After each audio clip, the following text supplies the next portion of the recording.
Welcome to Hoops Zooted.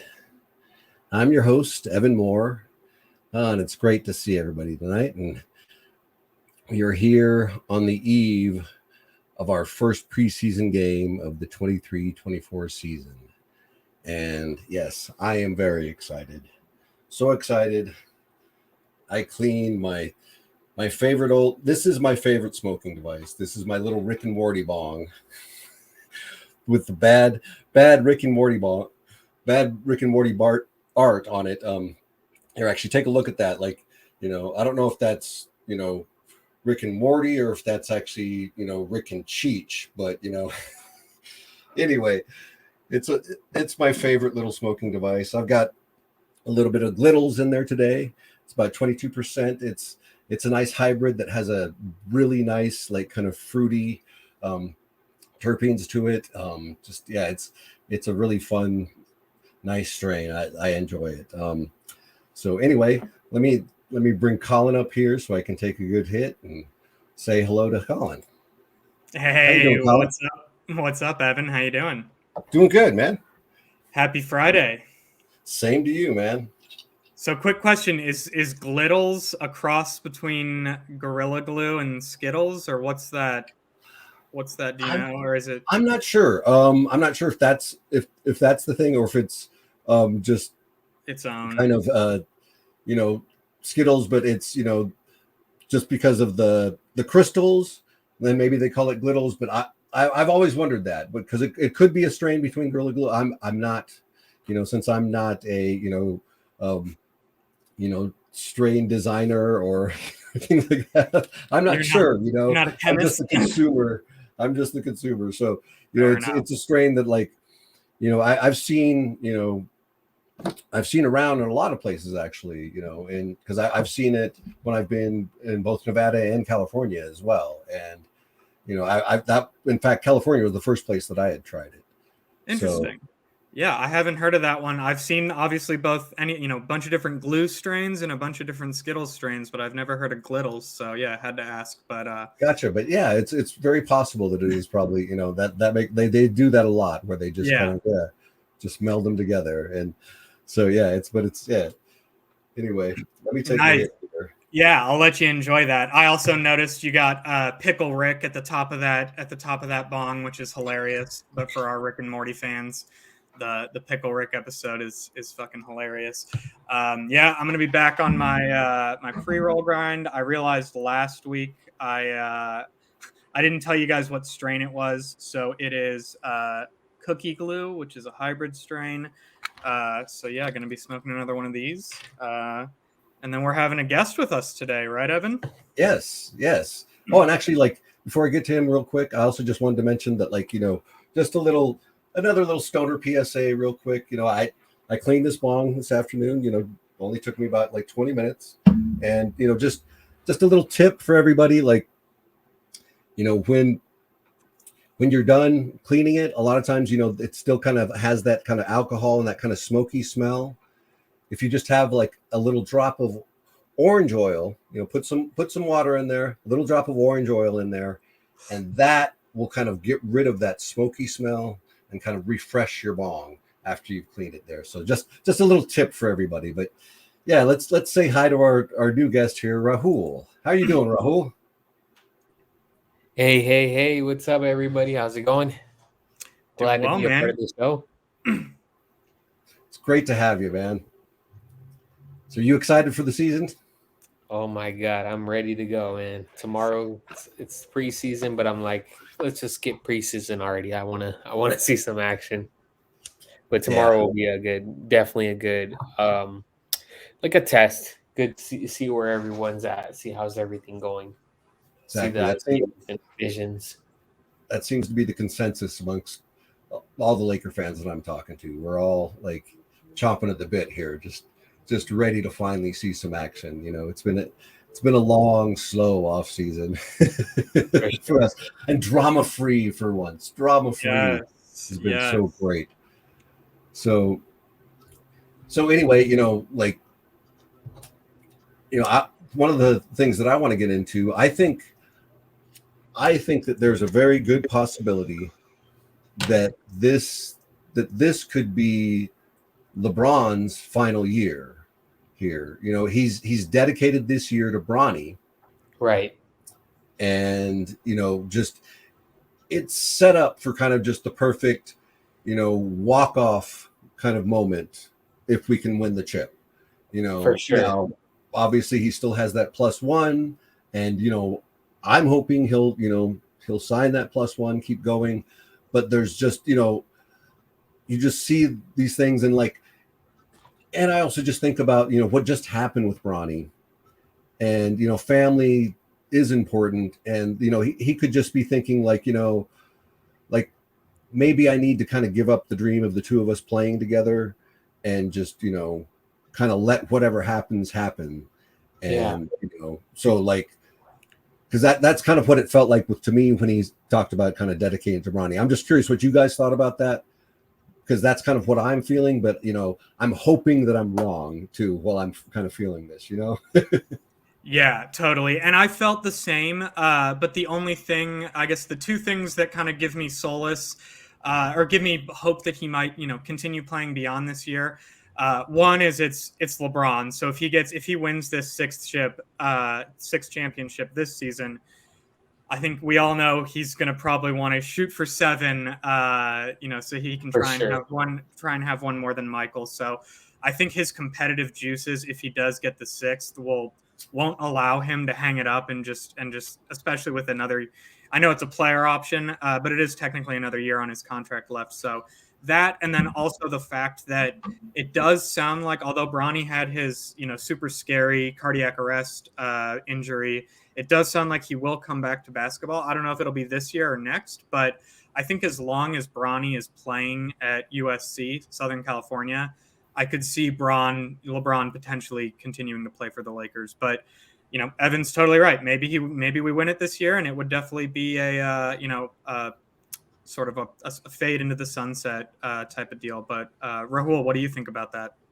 I think it very well can be his last year, because of that reason. And if Bronny does get drafted, that's one of his number one goals is to actually play with him. So, you know, depending on where he gets drafted, I think he's going to be able to play, and he's still a good player. So I think Bronny can easily get drafted.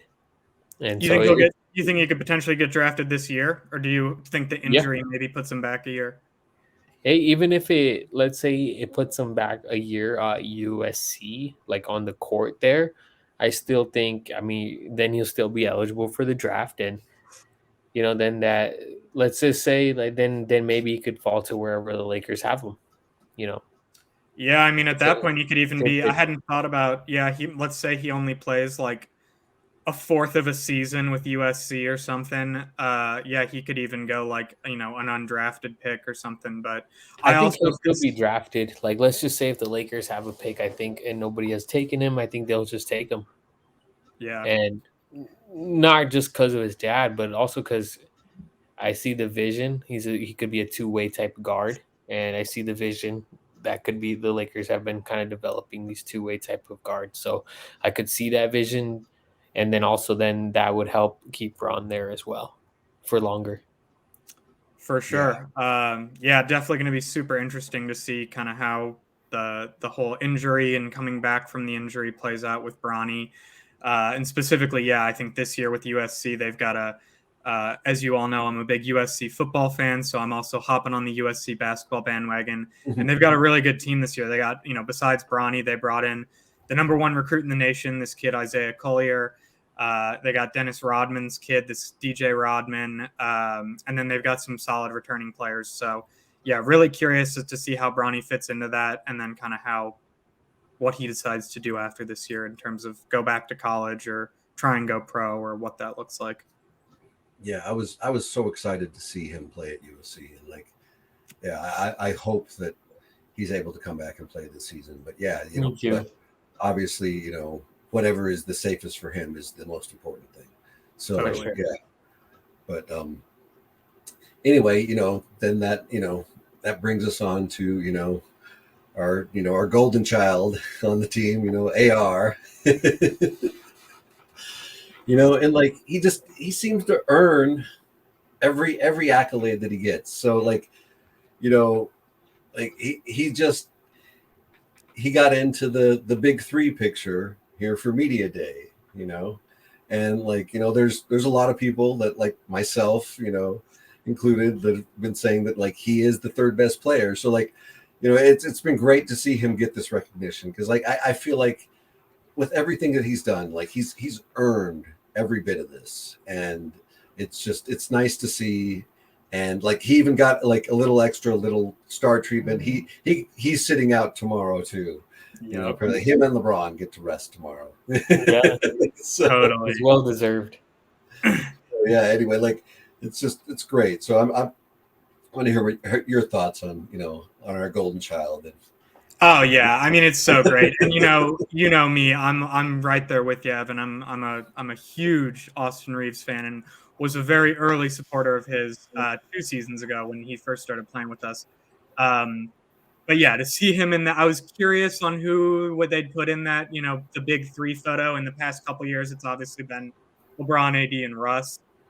So replacing Russ this year, I figured it would be Reeves, but I thought, oh, they might throw D'Lo in there. They might throw Christian Wood in there, which is just kind of like a not ruffle anyone's feathers type of deal. But nope, sure enough, they threw Austin Reeves right in there, right between LeBron and AD. In his own signature shoe and everything, and yeah, I loved it, and I'm super excited to see him elevate to third star status on this team, and do that for the whole season. Get a real shot at that. But what do you think, Rahul? He's very well fitted for that third star, third best player, third like glue piece type of player. Because even if you look at USA team, a lot of people didn't think that he would belong. And the funny thing is, if you look at all the numbers throughout the whole entire summer of the where they played the USA with all those star guys, Austin Reeves was the third best player on USA. Yeah, You can dig into any number you want, and any stat will show that. The eye test will show that. It's literally the truth. Um, he might not be the third best player, right, talent wise, and whoever was on that USA roster, but when it came down to playing the game and playing the game the right way, he was literally the third best player on that team. Absolutely. So I Absolutely. think this type of role is literally fitting for him, and I think this year we'll see another leap. I think he has a chance to be an all-star just because of he can score, maybe let's say even if he scores like 18, but he gets like 7, 8 assists, 4 or 5 rebounds, plays the game the right way. And obviously you have that crowd in LA that's going to help him get some votes in there, but it's going to be well deserved. yeah, man, I completely agree, and yeah, I'm just so excited. And one thing that Evan and I talked about last week, Rahul, which I know you also believe this, but I'm really excited to see AR and D'Lo get a whole season together. I didn't realize how close they were until I listened to that Zach Lowe podcast, which Evan and I talked about on the last episode. But yeah, just really excited to see their chemistry to continue to grow. Austin Reeves and D'Angelo Russell. Definitely. And now we also get to talk about our other young stud, Max Christie. Yes. And he's apparently put on 10 to 15 pounds of muscle. So he's gotten stronger, and like, we've seen video too of him locking up Austin, and like, at least from some of the short clips that we've seen of practices and stuff. So, he looks like he's ready.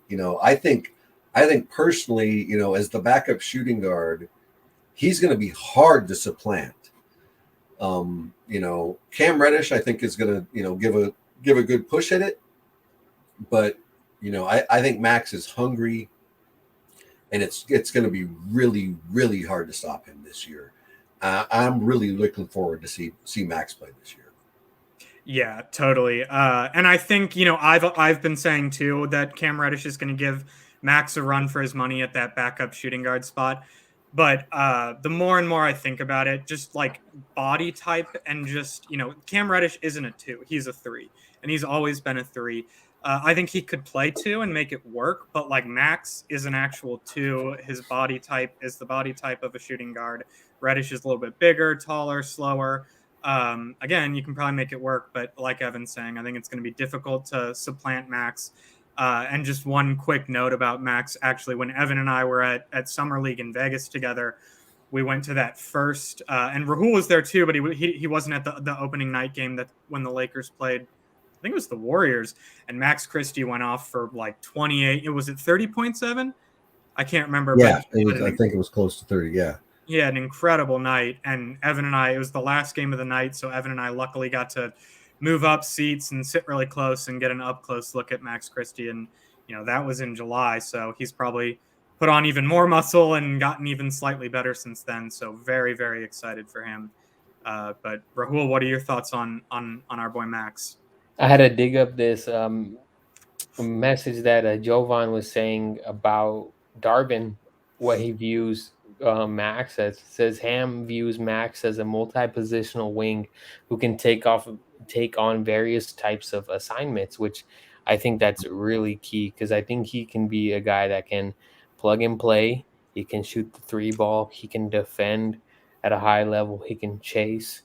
When he plays defense, even if he gets beat, he's really good on chasing. So it's something I really like about him. Smart. And then Darvin also says he's really a smart kid with high IQ and just solid all around. And it also, if you look at the landscape of the team, there's not really another shooting guard other than Max and Austin Reeves. I mean, yeah, maybe Cam is a shooting guard, but he's also more of a small forward, in my opinion. He's never really played shooting guard. If you look back last few years, he's actually played more than 80% of his minutes at the small forward. So, they had a chance to get Malik Beasley back or Lonnie Walker back, and those guys only accepted minimum. So I'm sure if their Lakers could have offered even more than a minimum, which they could have because they own their bird rights, let's just say they said, we'll give you a little bit more than a minimum just to come back. They easily probably could have got those guys back, but there's probably a reason why they didn't. I really think that they view Max as like a big rotation piece this year, like 15 to 20 minutes a night. I got a question. I got a question for both of you guys about Max. So I've been trying to figure out a lot who the closing lineup or what the closing lineup for this team is going to look like, and I think it is going to be matchup dependent. But kind of my biggest question is who's going to be our closing shooting guard, because I know D'Angelo, kind of everyone's issue with D'Angelo Russell is his defense and that he can't close games because he's a liability on defense. And so I think if we do, if we pull him out, I think we can potentially slide Austin over to the point guard position. Mm-hmm. And then I think there's a chance that Max Christie could even be the closing 2 by the end of this season, because I know we saw from last season that Darvin wants good defenders in there closing the game, and if he shows us what I think he can show us on defense, I'm curious to hear your guys' thoughts. What are your thoughts on Max as a potential closing shooting guard for this team? And if not Max, what do you think the closing backcourt looks like? Sorry. No. I think you're onto something there, man. Like, there's a very good possibility, and it's all going to depend, obviously, on D'Lo, because like I feel like at the beginning of the season, it's gonna be D'Lo's job to lose. Like, Ham's gonna give him enough rope to hang himself, and we're gonna see, if he's ready. And like if he's not ready, I feel like Max is right there, just right behind him, ready to say like, I'll do that. So like I think there's a very, very good chance that that Max is the closer. And it makes a lot of sense, just moving Austin over to the 1, and bringing Max in for his defense, and also depending on the situation, possibly Vando for his defense as well.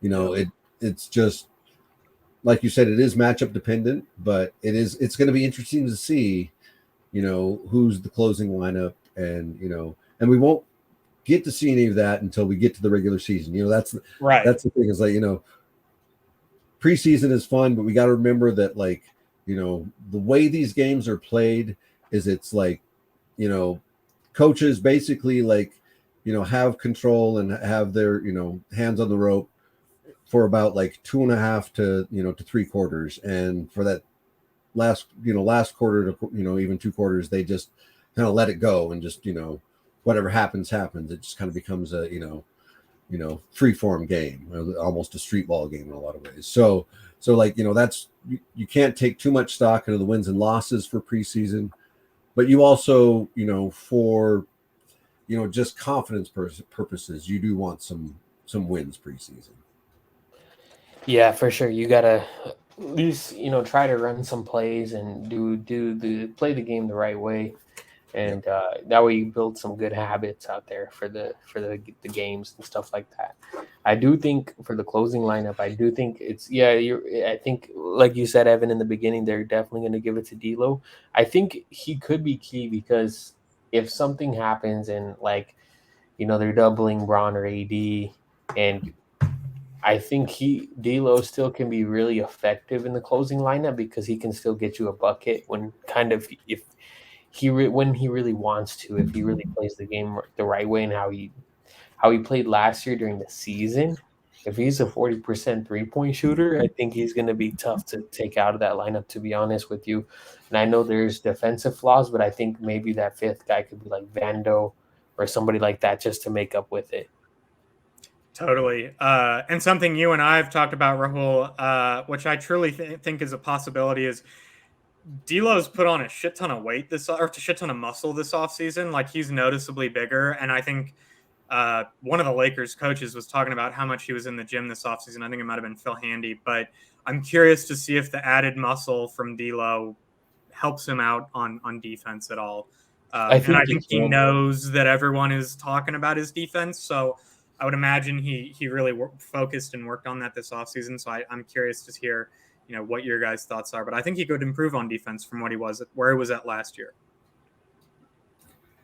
Yeah, I mean, we'll see. Like, you know, We got to see. Kind of, it's tougher. Evan doesn't sound convinced. Yeah, I'm not convinced just because of, you know, where he is in his career and just kind of how he is as a player. And, you know, it's not necessarily a bad thing. It's just not in him. He's never going to be, you know, some great point of attack defender, you know. Yeah. You know, we just need some basic stuff out of him.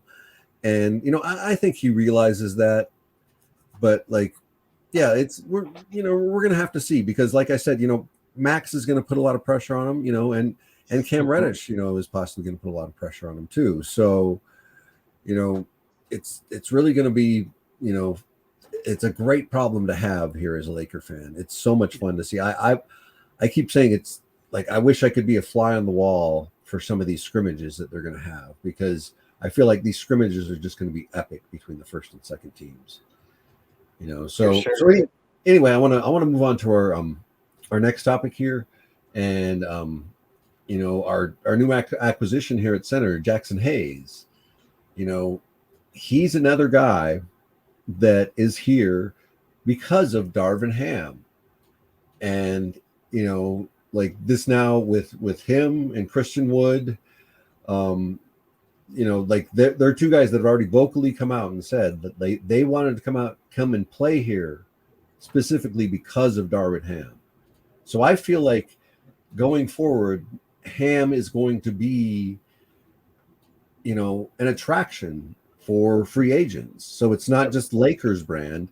Like, you know, people are going to want to play for Ham, and you know, like there's still a lot of, you know, Lakers fandom that still is not sold on Ham, still, like, you know, want to ride him, and still, you know, don't want to give him his due. You know, I'm personally not one of them. I think he's done a damn good job with, you know, the situation he's been given, and I look forward to what he can do here in year 2. And I'm curious to what you guys think about any of that. Yeah, totally, man. I couldn't agree more. And I was one of the people harping on Ham during the regular season last season before the trade deadline.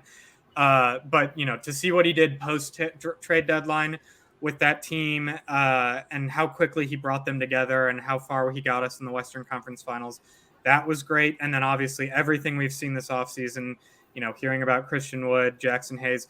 A third guy you didn't mention, Evan, is actually, I think Cam Reddish also came here partially because of Darvin, because Darvin actually used to be, before he was the assistant with the Bucks, he was an assistant on the Hawks with Budenholzer when he was the head coach on the Hawks, and Cam Reddish was on that team for a couple years. So thank you. I knew there was a third guy. I couldn't remember. Yeah, so Cam off the was top of my basically head, the so third guy. So, that's three really good young offseason signings that came here to play with, obviously partially because of LeBron and AD, but partially because of Darvin Ham. So, I'm totally over the Darvin Ham stuff, and I think a lot of his flaws last year, we talked about this last week, is due to the roster he was given. And now that he's given a completely different roster, I think it's going to be tough to make a lot of those same mistakes. Sure.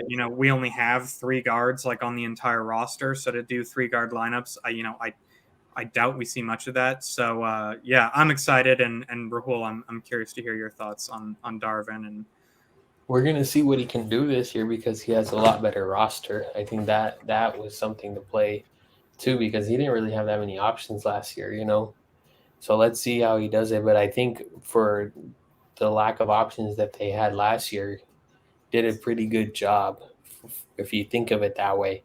So now the pieces that he had, he kind of like pushed them a little bit more than, yes, most of the year they were 13 seed, but just then adjusting on the fly when you got the new guys with the better players, they adjusted pretty fast. They were like the second best record in the league after the All-Star break. I mean, after the trade deadline, sorry. So that right there, I'm gonna look at that Darvin Ham, and I think that could translate this year and just even work on there from there and build on that. And he's definitely a player's coach, so that's always a good thing because then people will try to follow him and hopefully he can help recruit. yeah, and you talked about like him kind of getting more out of some of those players last year. And the one guy that immediately came to mind for me was Lonnie Walker, and the fact that, we all remember that game 4 Lonnie Walker game against the Warriors, which was just, I get chills every time I think about it. It was one of probably my favorite moment of the entire season last season. Yep. And for him to be able to stay ready and, still have faith, clearly Darvin had a lot of faith in Lonnie. And clearly, Darvin, obviously part of it is Lonnie was staying ready himself, but part of it, Yep. is a coach like Darvin who can keep those guys who aren't getting a ton of minutes or who fall out of the rotation, keep them ready. And so, with the new and improved roster, I'm super excited. Exactly. Yeah. And the chemistry with these guys looks great at this point. And yeah. Yeah, these clips, the official Lakers Twitter's starting to post some training camp clips. We've seen, a couple LeBron, hammer dunks. We've seen Max Christie look good. We've seen Austin look good. So AD looked super fit. I like the free throw contest. They're doing the free throw contest, just getting competitive, having fun. LeBron and Rui are literally always in the frame together. They do not leave each other's side. Man, I'm excited. I'm interested to see if Rui took like a leap.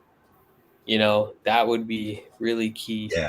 Because it was pretty decent during the regular season, nothing spectacular. But when the playoffs came, he really, really turned it up.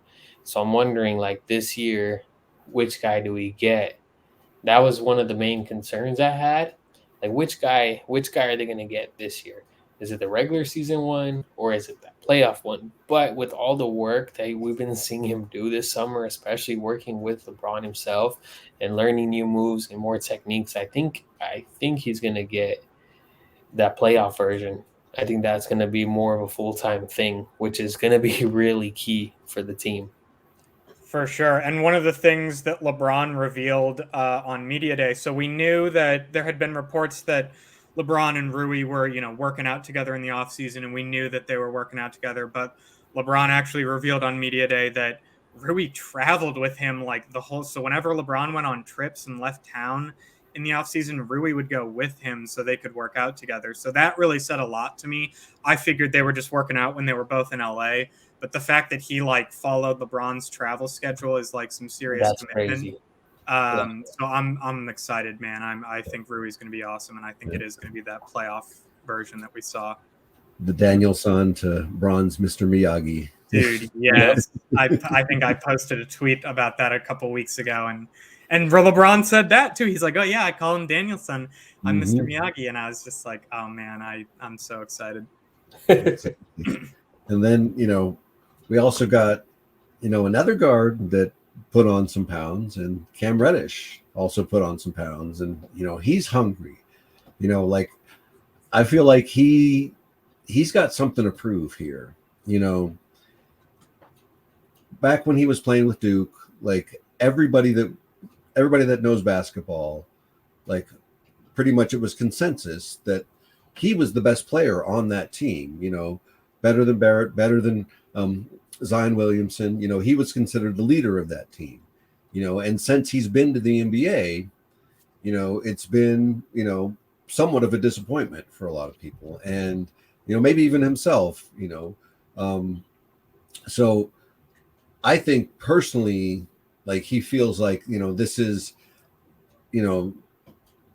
last chance depot. I got something to prove here, Right. and I need to show the rest of the league that not only am I a good player, but I deserve to get paid, and I think he's hungry, and that's why he's put on this extra muscle, and like I said, the competition amongst these guys, like it's. Like I said, being a fly on the wall for some of these practices would just be so amazing. So, Totally. Anyway, what do you guys think about Cam? Oh man, I'm excited, and I think it's interesting to note. Like we talked about Max Christie putting on muscle, but Max Christie's like 20 years old in his second year in the league, so that's very common for people that are rookies or second year to still be putting on muscle and stuff. Cam Reddish is in his like 5th or 6th year, so for him to put on 12 pounds of muscle in year 6 or whatever. Means he's, like Evan said, very hungry. And yeah, he's on a veteran minimum contract, a 1-year deal. It's a prove it deal. So if he plays well, he'll get paid next year. And I think he will. I think it hasn't been the right fit. He didn't even get a chance with the Knicks. What's his face? Right. Thibodeau didn't even play him. So, and actually Darvin brought this up on Media Day. The year that the Hawks went to the Eastern Conference Finals, I think that might have been like 2021 or something.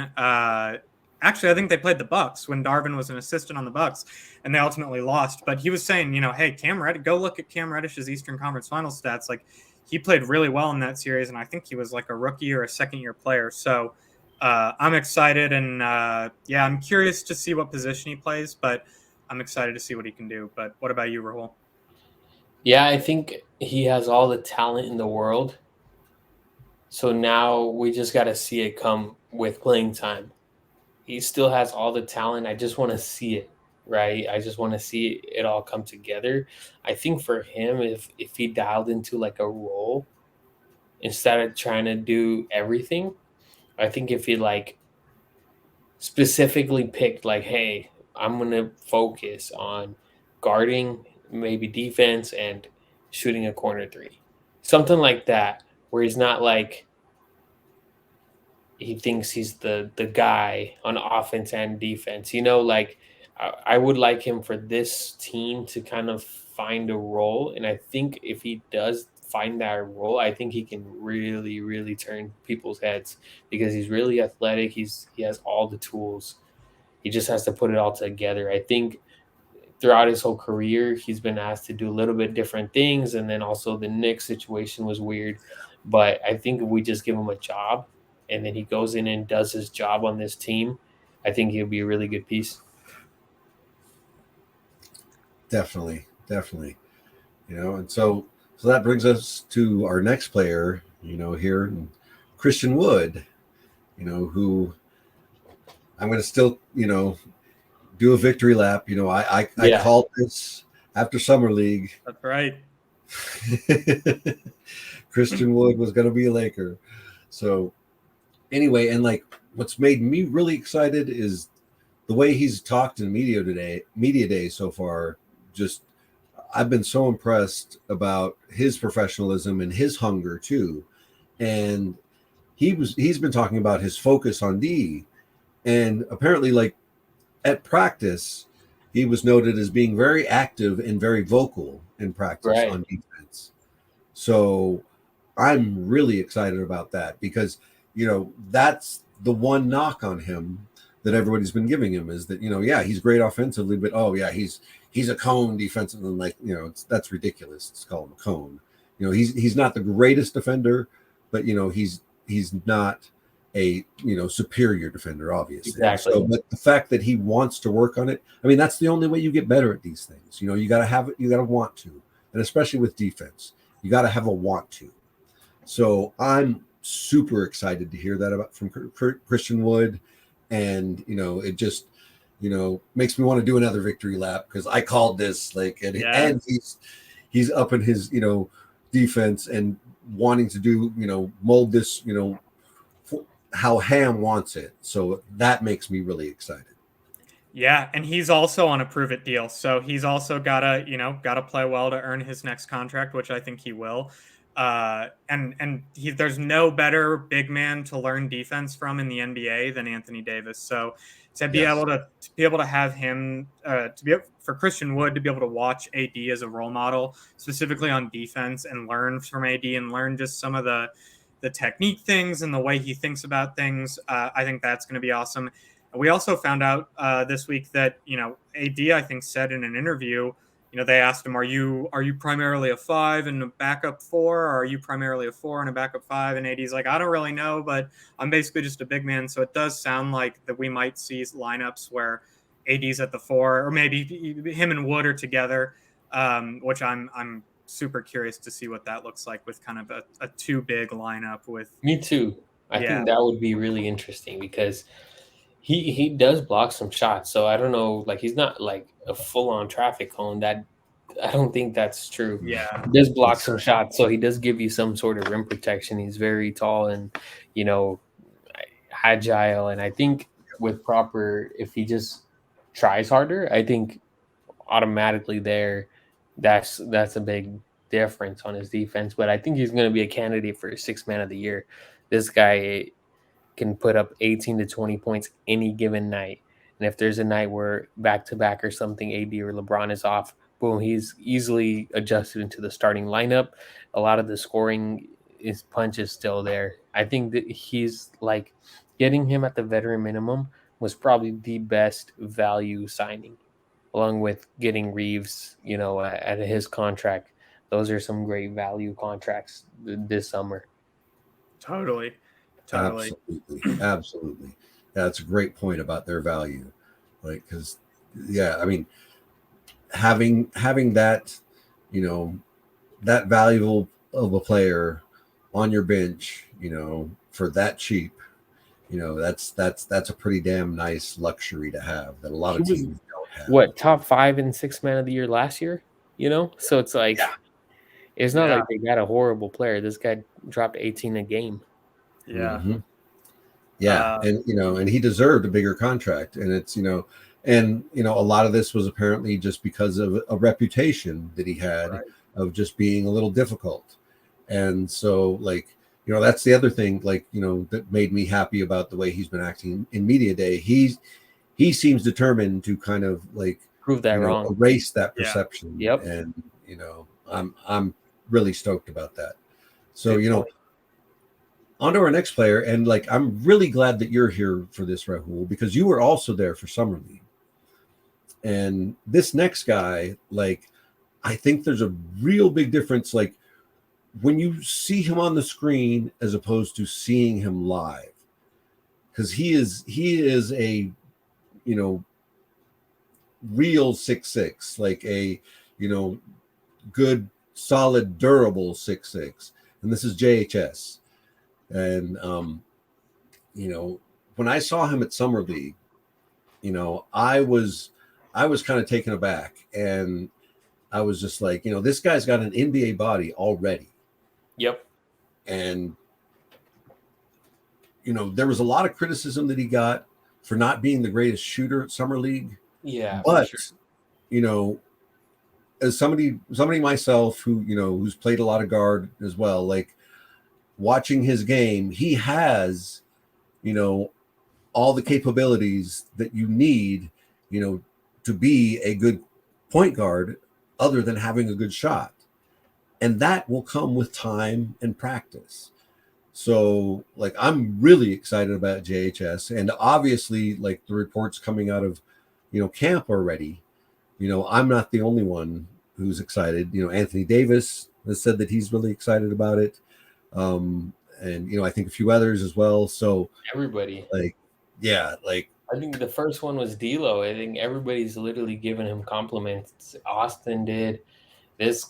He And has, Darvin called him the MVP of day one, which is the yeah, he head has coach. yes, potential to be a really good defender, like a really, really good defender. Yeah, the questions are going to be there on offense, but he has a good court vision. He reads the ball and he reads the game. I think that's there. I just think there's going to be a lot to work on in his shot, and that might be a few years down the road.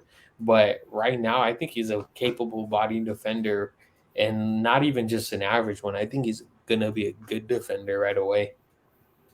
Yeah, I totally agree. And one thing that I thought was really interesting is I was listening to the Pat Bev pod a couple weeks ago, and they were asking him, I guess it was maybe last week, they were asking him his thoughts on Patrick Beverley, for those who don't know. They were asking him his thoughts on the Jrue Holiday trade to the Celtics.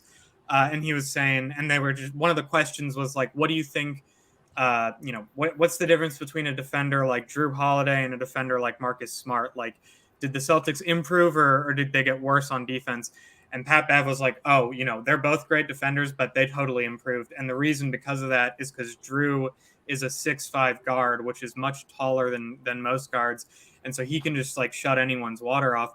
And so for 100%. JHS to be 6'6", which is even taller than that, I'm super excited. And I'm instantly thinking of sort of Jrue Holiday connections.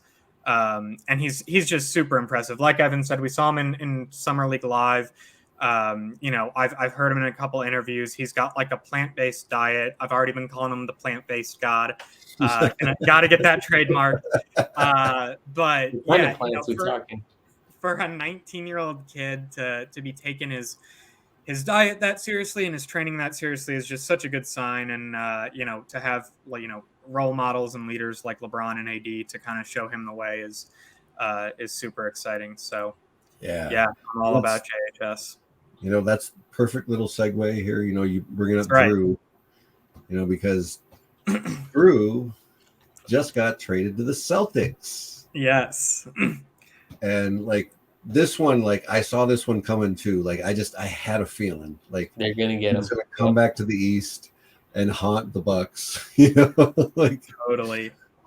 But the Celtics gave up Robert Williams in this trade, and I feel like they got better defensively, but they got worse defensively on the interior by giving up Robert Williams. Yep. Because now their only bigs are Al Horford and Porzingis, and that seems a little soft on the inside.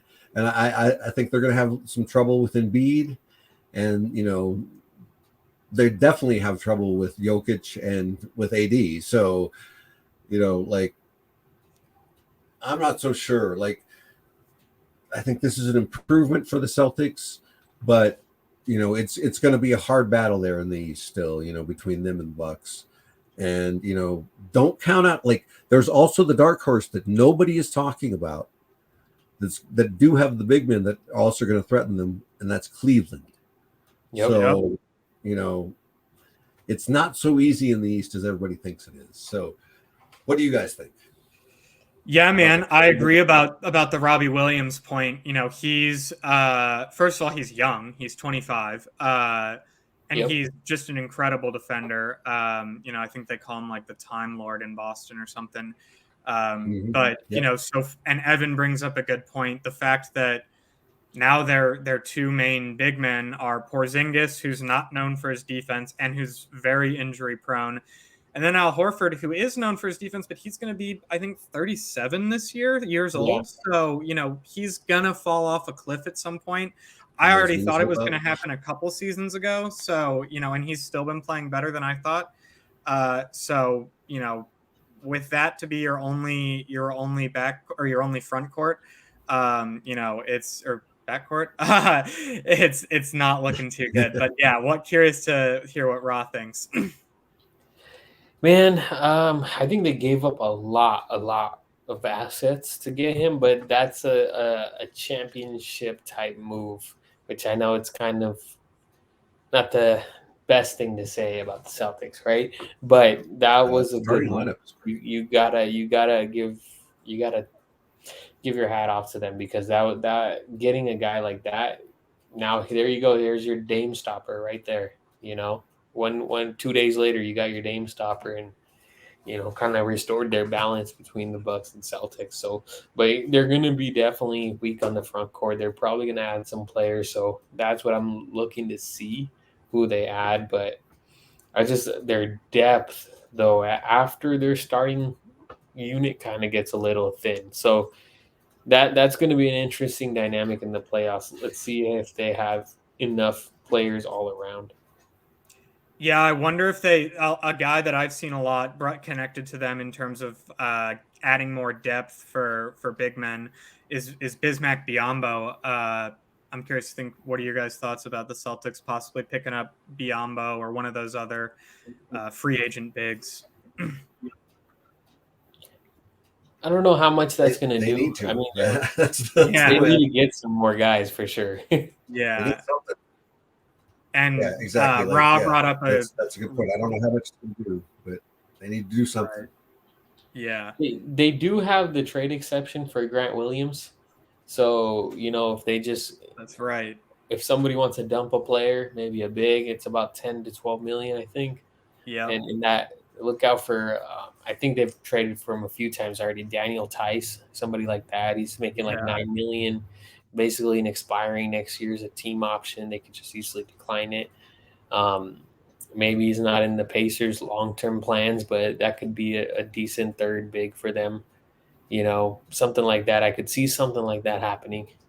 Yeah, and that's a guy they obviously know well. Yep.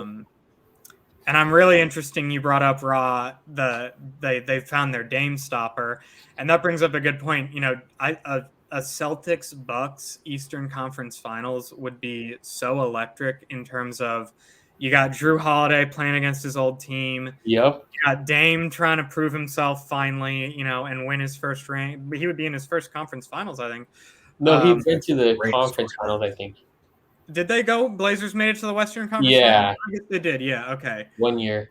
But anyways, really trying to prove himself and kind of running out of time. So that would be an awesome series. And I do think there's a strong chance, as we've talked about, that we get a Lakers-Celtics finals this year, which would be fucking awesome. Yeah, would be Very possible. Very possible. I still feel like the Celtics, need to, get one more piece at the trade deadline, to really be that championship team. But it's really gonna be interesting in the East. And Rob brings up a good point with that trade exception. Sorry to interrupt, but yeah, just keep in mind that the Celtics got that 12 million that they can kind of spend. So something to think about. Yep. Absolutely. Good point. So anyway, tomorrow we get Lakers versus Warriors. Finally, the drought is over. Let's go. So, what are your guys' predictions? As far as it doesn't necessarily matter. Win or lose the game, but what are your predictions about what you expect to see from the players? I personally, I expect to see, defense, and I expect to see where this team is, defensively, without Braun, without AR in there. I want to see, how they're playing like a team. And, so that's mostly what I'm going to be focusing on. But I also really want to see, Christian Wood. I want to see Cam Reddish and, of course, Max. So what are you guys interested in? Yeah, so the main things, with LeBron and Austin Reeves being out, the main things I'm looking at is, a lot of the stuff that we just talked about. Super curious about Max to see, how much he's improved. Curious to see what position they put Cam Reddish at, if we see him at the 2 or the 3, and just kind of what lineups we see, where we see him placed. Curious to see if we see any too big lineups with AD and Christian Wood on the floor at the same time, or even Christian Wood and Jackson Hayes at the same time. Curious to see that. So yeah, those are kind of the things. And then JHS. I'm really curious to see JHS. But yeah, that's what I'm looking out for. And like Evan said, I don't really care about wins or losses. They a lot of the time in these games they put in, the G League team in the fourth quarter and just shit happens and you can end up with the loss. So as long as everyone stays healthy and we see improvement from those young guys, that's really all I'm looking for. But what about you, Ra? Man, I'm just excited. Yeah, Excited to see some hoops because it's been a while since there's some basketball on, and I know it's not going to be everyone going full throttle or anything like that. I mean, the Warriors are sending down everybody, so it's going to be a fun game. I'm going to just watch it, tune in. I want to definitely see Max, see what he can do against like the starting unit of Golden State, even though it's preseason, but that's a good thing to watch out for if he can defend those guards at Golden State, because that might be a role for him in the future. Let's see how he does it. And well, he's got a hell of a challenge, 2 Hall of Famers right there that has to pick up low. Let's see what he can do, because I know AR is going to get the night off. Also, Cam's going to be interesting because I do want to see if he can just show some of that potential that he had in Atlanta and the athleticism. And I want to see a Jackson Hayes dunk. That's going to be fun to watch. Yep. And I think it's just going to be a good game, and it's going to be just a fun starter to the season. They got 6 preseason games. Yep.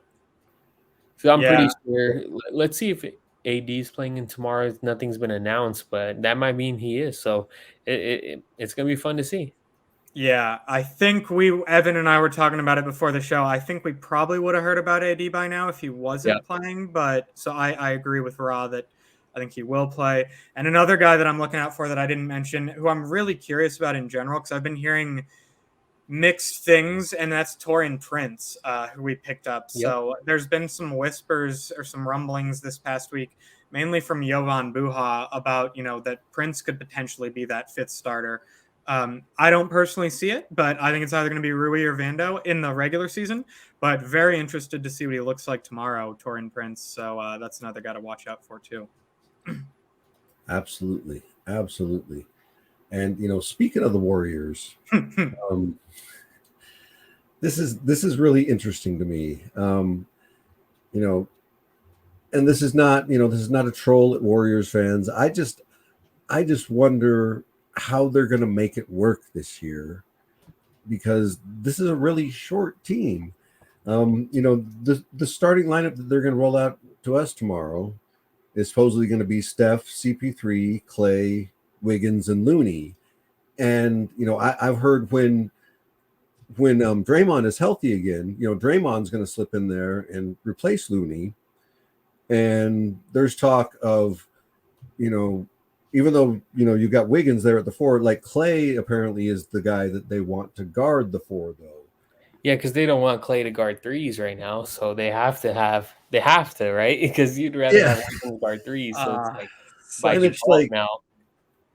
And I'm like, hey, like that's more power to it. If you can do it, Clay, like, hey man, that's going to be a rough season though. That's going to be a rough season. And so I just I feel like this team is still going to be pretty good. They're probably going to win like 40 to 50 games, probably 45 to 50 games. But like I just don't see them as being a great team again.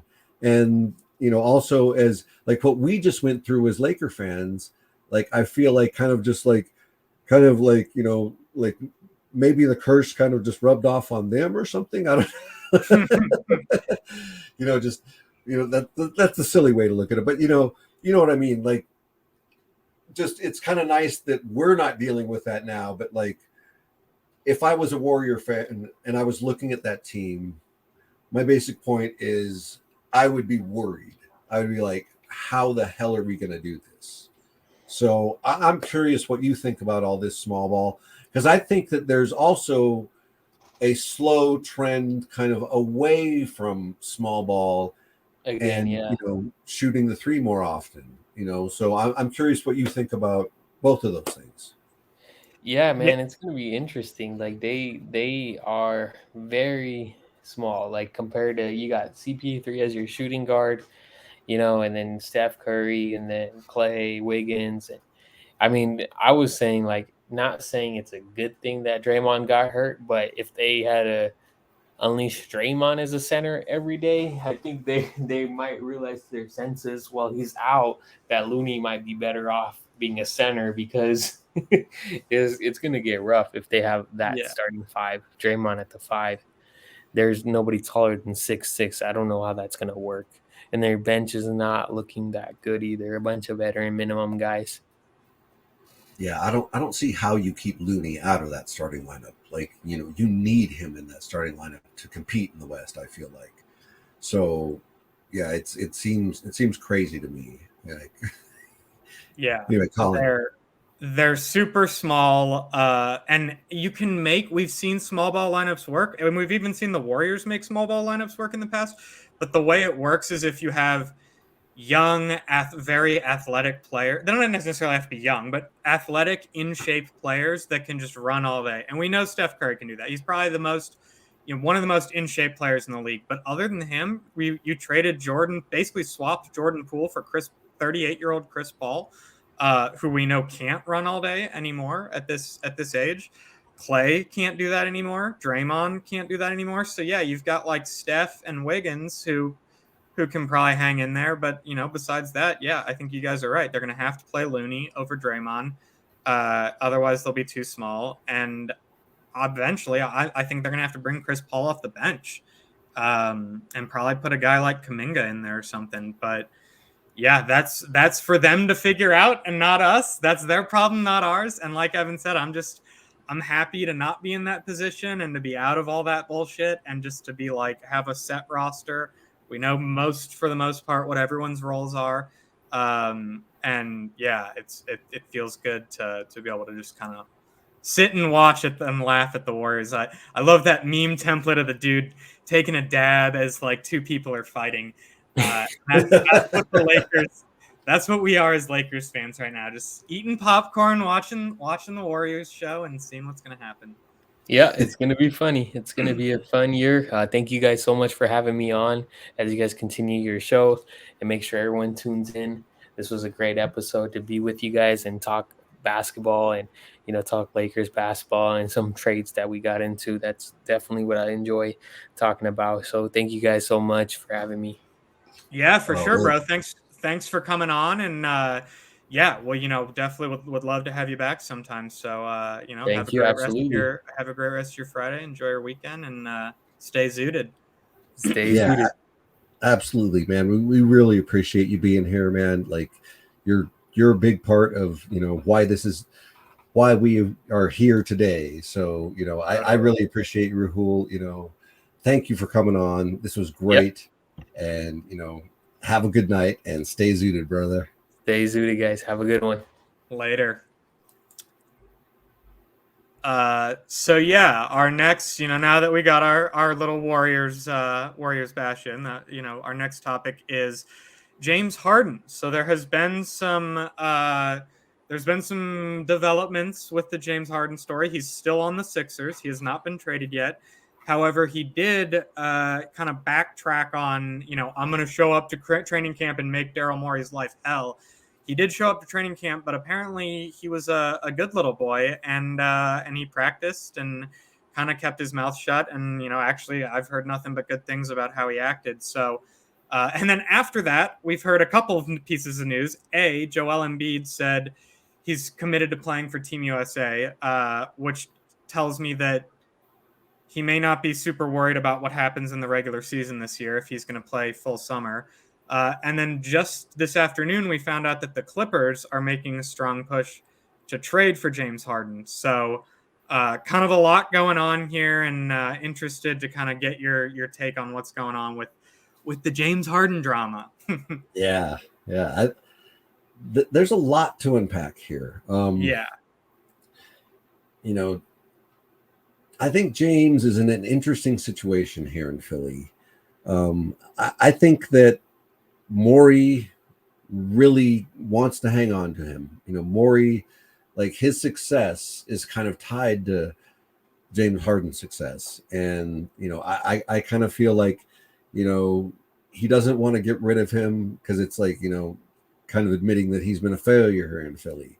And like, I just get this kind of sinking feeling that he's going to just, at the end of the day, no matter what the offer is, he's going to be just like, no, that's not, I can't give up James for that. So it's really, really interesting. And, the Clippers, there's another one. Like, I mean, good luck to you. I'm not sure how that's going to work either.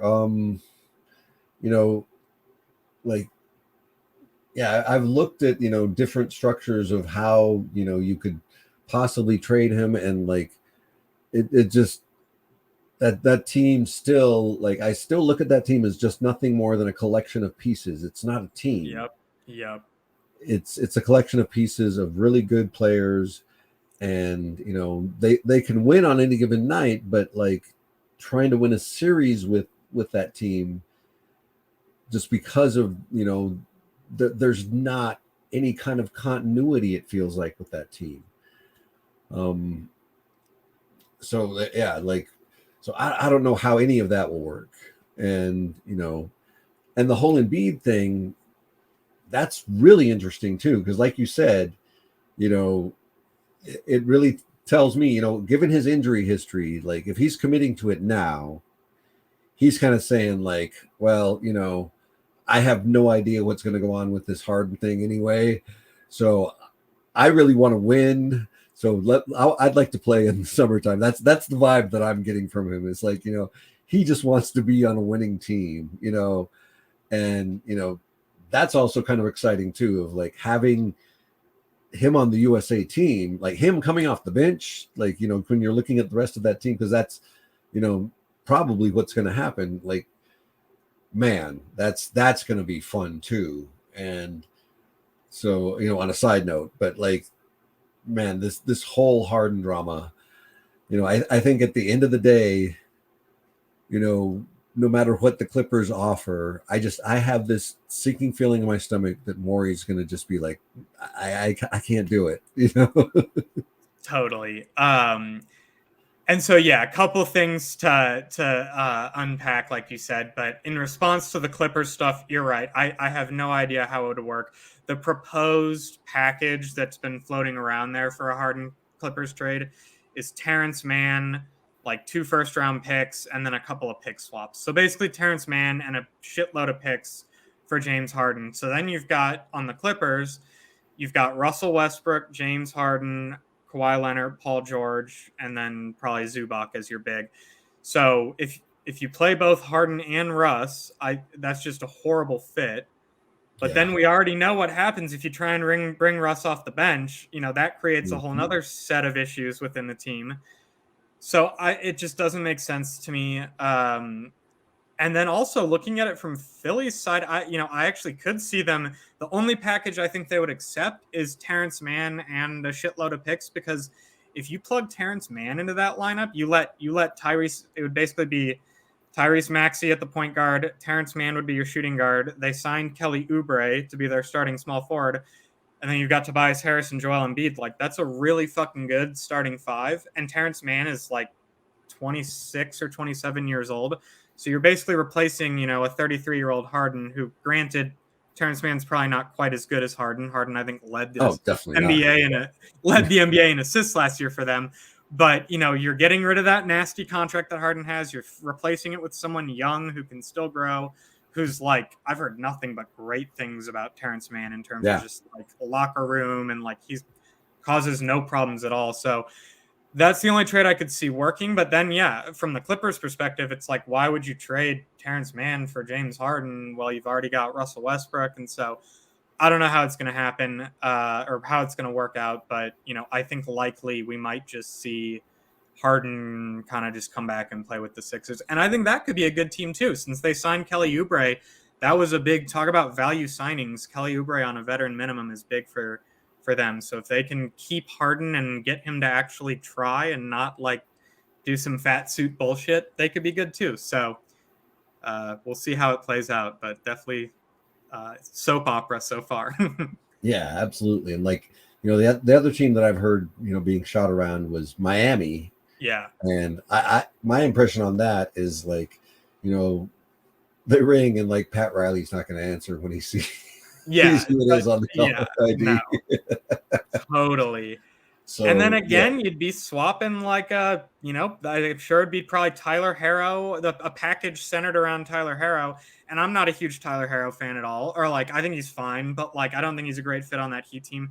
But even that, I still don't know if I want to trade like 26, 25-year-old Tyler Herro for 34-year-old James Harden. So I think that they're just not going to accept him just because he's not going to fit into Heat culture. Yes. So a lot of people have been talking about that and like saying, that's the one that makes the most sense. And I'm just like, no, it's not going to happen. So like, I think when the season tips off, I have a sinking feeling in my stomach that Harden's still going to be in Philly. Yeah.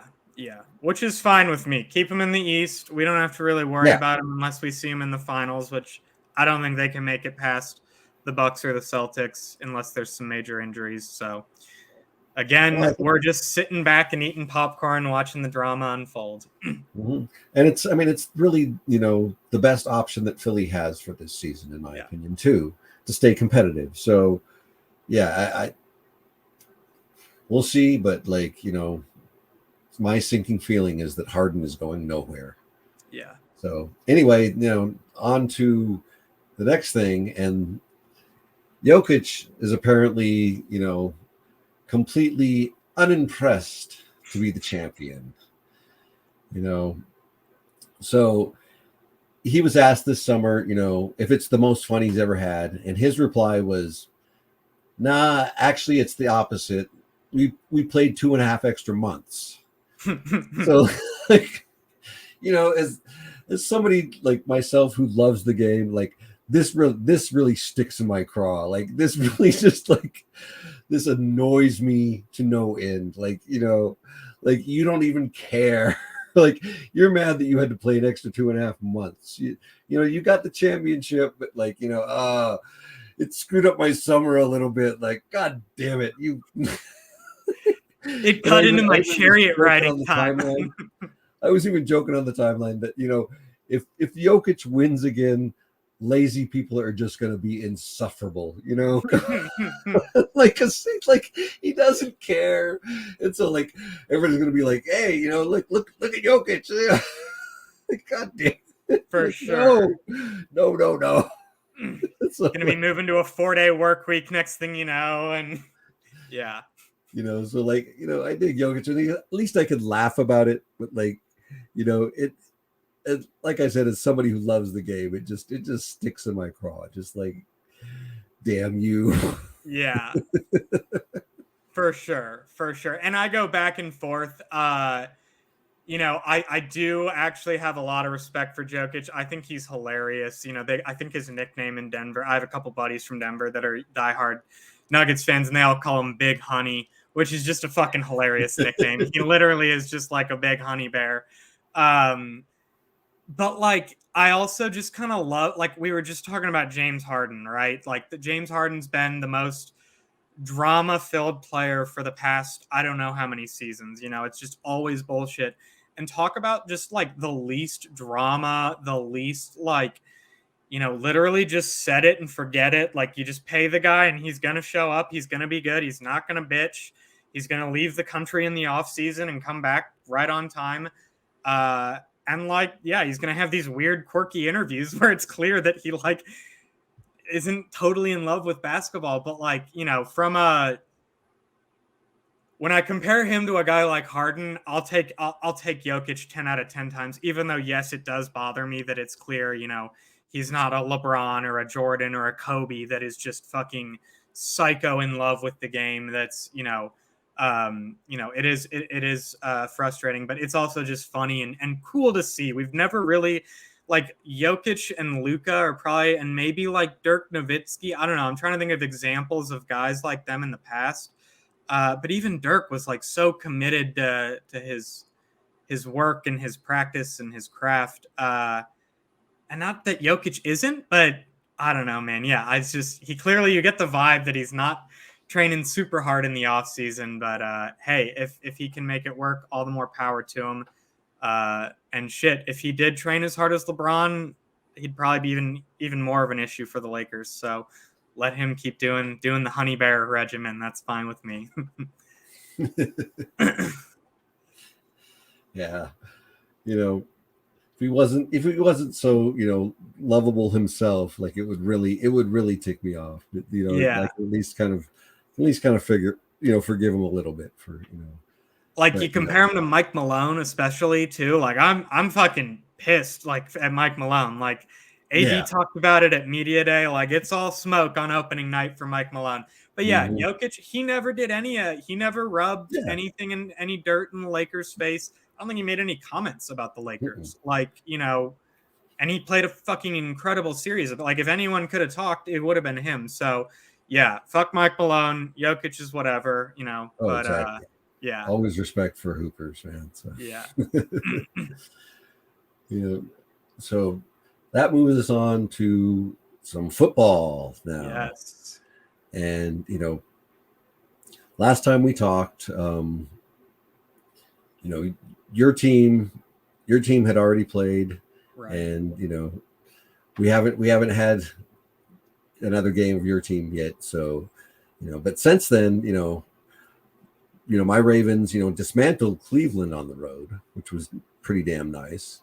But, there is the caveat, the asterisk is that, Deshaun Watson was not playing, and, they had a rookie quarterback in there, and the Ravens defense just feasted on him that day. And so, that was really nice. And, so the Ravens have been, playing good, 3-1 at this point. And, I'm just curious what you're thinking about this coming Sunday. The Ravens have got their, big matchup this Sunday, the big rivalry, against the Steelers, which I'm looking forward to. I'm curious what you're looking forward to this weekend. Yeah, so first of all, just to touch on the Ravens, they look great, man. Good. Like I said, all congrats to you guys. I got nothing but love for the Ravens. So they're playing well, and to overcome an injury like the J.K. Dobbins Achilles injury and still play well is impressive. And just to touch on the Browns, yes, they had Deshaun Watson out, and their backup Dorian Thompson-Robinson or whatever looked horrible. But the Browns have probably a top 3 defense in the NFL statistically. And so for the Ravens to put up, what was it, like 38 points on them is impressive. So Ravens look good, excited to see what they can do. And then looking forward to this week. Yeah, I'm super excited for that Ravens Steelers matchup. That'll be a good one. And that's in Pittsburgh, right? I believe so. Yes. Yeah. So that's a tough, Pittsburgh's one of the toughest places to win on the road. So that'll be great. I'm definitely looking forward to Sunday night. We got Niners Cowboys, classic rivalry. Yes. And the Niners just picked up just today, recording this Friday, they just traded for Randy Gregory, who was he's played for a bunch of teams, but he was previously on the Cowboys. Mm-hmm. Yep. Played on the Cowboys, kind of revived his career with the Cowboys, signed a huge contract with the Broncos. And then the Broncos, seems like he might have had some off the field issues or something that didn't vibe with the Broncos. So they basically traded him for a bag of chips to the Niners today for a 7th round pick. So from everything I've heard, Randy Gregory will be active in that game, which is interesting. And then lastly, my Packers play on Monday night this week. They got the Raiders. So I'm hoping the Raiders are like a bottom 3 team in the league right now. I'm hoping we can just get an easy win, get back on track here. But really excited for your Ravens game and really excited for that Sunday night football game. But as a former Cowboys fan, I'm very curious to hear your thoughts on this Sunday night Cowboys-Niners game. Yeah, I mean, that's an interesting one. And, like I have to admit, like, I'll admit to everybody here, I have still been hate watching Cowboy games. Hey, I'm right. I always hate watch Cowboy games, so I'm right there with you. So yeah, it's kind of funny that like I'm no longer a fan, but like we get just because I live here in New Mexico, we get Cowboy games broadcast. Cowboys and Bronco games always get priority here. So yeah, like I'm watching it a lot of times just because that's what's on, but like I am also watching it because like since no longer becoming a fan of the Cowboys, I have quite enjoyed watching them fall on their face a little bit. Like I cackled quite a bit on that Arizona game. Yeah, so yeah, so I have a feeling that this weekend, just watching this team and being a fan of it for so many years before, like it's the same old thing with Jerry Jones of just there are things that are not taken care of and covered up. That offensive line is still pretty good, but it's falling apart, getting old, and the younger pieces that they've brought in replacement are pretty good, but they're not quite at that same level. And so there's a drop off there, as well as the fact that that running game when Ezekiel Elliott left, really took a drop off. Pollard, you know, is still a pretty good runner, but as you've seen, he hasn't really been explosive this year. And I think it's the difference of being the lead back, and their next back behind that, Rico Dowdle, in my opinion, is a big drop off. yeah. He's still a fairly good player, but like, it's a big drop off. And where, had they kept Zeke, it's not as big of a drop off, in my opinion. And so they've still got a lot of flaws. And, everybody still wants to blame Dak. But, I think that, Dak is what Dak is. Dak is a, slightly above average quarterback. That's about it. And, he still needs, the right protection, the right tools around him. And, I feel like CeeDee Lamb is a very good receiver, but he's not the best for a number one. He really ought to be a number two. Like ideally, like that offense would be super potent if he was their number two, in my opinion. So, they've still got a lot of flaws there. And that defense is really good, but it's also very susceptible to the run. So I think they're going to have a lot of trouble on Sunday night against Christian McCaffrey. And, the 49ers have been a thorn in their side for, about the past 3 years, especially in the playoffs, 2 years in a row in the playoffs, in fact. Yep. And, they really need to get over this hump. But just what I've seen so far from this year, like, I'm not sure if they're quite ready. But that being said, I think this is going to be a battle. And, it's going to be close and they're going to have a shot at it. But, they're going to have to play a perfect game. So, because I feel like the 49ers are talented enough that they don't have to play a perfect game. Right. And, that's what makes them dangerous. So, yeah, I'm also looking forward to see that game, So, but yeah, I could go on and on about like how Jerry Jones is basically a terrible general manager and has done a terrible job of constructing that roster, and it is once again this year. I'm very sorry, Cowboys fans, but it is fool's gold once again, Indeed. I couldn't agree more. One thing that I just remembered too that is going to be interesting. I'll preface this with I think the Niners are going to win the game, but I saw some reports that I kind of forgot the Cowboys traded for Trey Lance as their backup quarterback. And I saw some reports that Trey Lance has been key in helping them prepare for the Niners, because obviously he knows that offense inside and out. So I think that'll help, but like Evan said, ultimately I think the Niners will be too much for them. Yeah, but it should be a close battle. So yeah.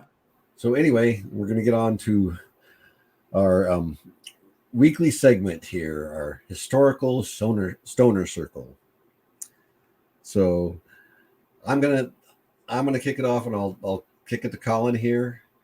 And so basically, it's gas or pass of would you sit down and get high with this person?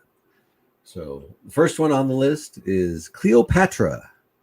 So Cleopatra, gas or pass, Colin? That's for sure a gas. I remember I passed with Julius Caesar a couple weeks ago. Will not be making that mistake with Cleopatra. Definitely want to gas with her, and whatever happens after that happens. I don't know. We'll see. But what about you? Gas or pass with Cleopatra? Oh, definitely gas. Like, there's too many things that I'd love to, talk with her about, just with Egyptian lore and, the pyramids and everything. Like, yeah, I could sit and talk for hours, and, she'd probably get bored of me, but like, but anyway, she's definitely a gas for me. Yeah. So anyway, on to our next one. And this one's a guy that's really kind of near and dear to my heart, as a lover of comic books. And he's not as highly recognized as Stan Lee, but he should be. And he helped Marvel Comics in their foundings, and he was a critical and huge piece of Marvel Comics, and a guy that's really close to my heart. And Jack Kirby is the guy. So would you gas or pass with Jack Kirby? Definitely gas. Full transparency, I'm definitely into comics and love all the different Marvel movies, but nothing like Evan. Evan is a true comic book guy. So when I was asking him about Jack Kirby, he kind of described him as Stan Lee's silent partner, and that's like my type of guy, is like the silent partner guy who just like works in silence and is like kind of the brains, and the one, not the brains, but the one pulling the strings secretly. Those are the people that I like to, sit down with, pick their brain, and just kind of learn more about their thought process and the way they think about things. So definitely would gas with Jack Kirby, and just would love to learn more about him. But yeah, what about you, Evan? I got a feeling I know the answer. Yeah. This one's pretty easy. Yeah, I feel like he's the heart and soul of Marvel Comics, in my opinion. He's like Stan Lee is the face man, but like he's the beating heart behind it. So like that's the way I look at it, at least. So he's definitely a gas, and like, again, like a guy that I could sit and talk to for hours. He created Captain America. I could sit and talk to him about Cap for just for days probably. So Introduce him to Austin Reeves. That alone, yeah. This is the real life Captain America. I'm just kidding. But yeah, for that alone, it would just be so wonderful. And like I said, he's just a lot of people like love Stan Lee and like fawn over Stan Lee, but like, yeah, Jack Kirby is my guy, and like always has been. And like, yeah, so near and dear to my heart. So definitely. So on to our last one here, and this one is an actor. Maybe not a lot of people know him that well, but he's been in a number of different movies. Paris, Texas, Repo Man. Is Harry Dean Stanton. So are you familiar with Harry Dean Stanton? And would you gas or pass with Harry Dean Stanton? Oh, very, very familiar, and would definitely gas with him. And so, yeah, just to give the listeners a little backstory. So Evan and I are both huge movie nerds. We go back and forth talking about what movies we're watching and asking each other, have you seen this? Have you seen that? And so when Evan and I first met, we were kind of talking about different movies, and we had both kind of seen all the movies we had brought up. And it's very rare when someone brings up a movie that I haven't seen. And so Evan asked me, "Oh, have you seen this movie Repo Man? It might be my favorite movie of all time." And I had never heard of it. So, instantly, I think I rented it, or, it took me a little while to find it, but yeah, found an app that you could rent it or whatever. And I watched it, and it was fucking awesome. And so the main character in Repo Man, or one of the main characters, is this actor, Harry Dean Stanton, who plays the Repo Man in that movie. And it's so funny. The character he plays is just some of the lines he drops are just absolute gems.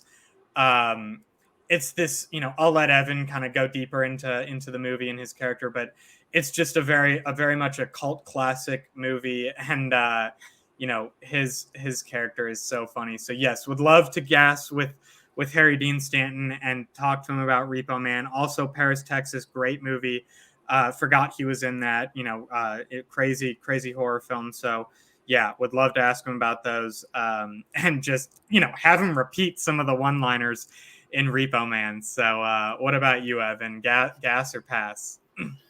Yeah, this is another one that's definite gas. Like, and Repo Man is, not arguably my favorite movie. It is my favorite movie. Thank you. I've watched this movie, like no joke, probably close to 100 times, because there was a summer in my teens where, I came home, from work and other stuff, and just watched this every single day.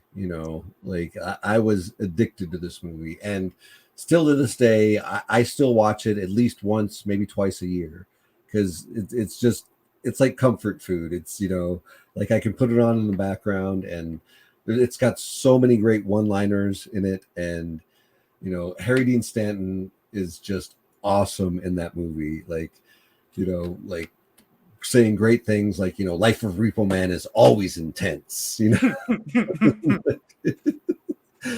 and just, I absolutely love him. And I would just love to be able to sit down and talk with him, about that movie and about acting, and, about his craft as well, because he's a fabulous actor too.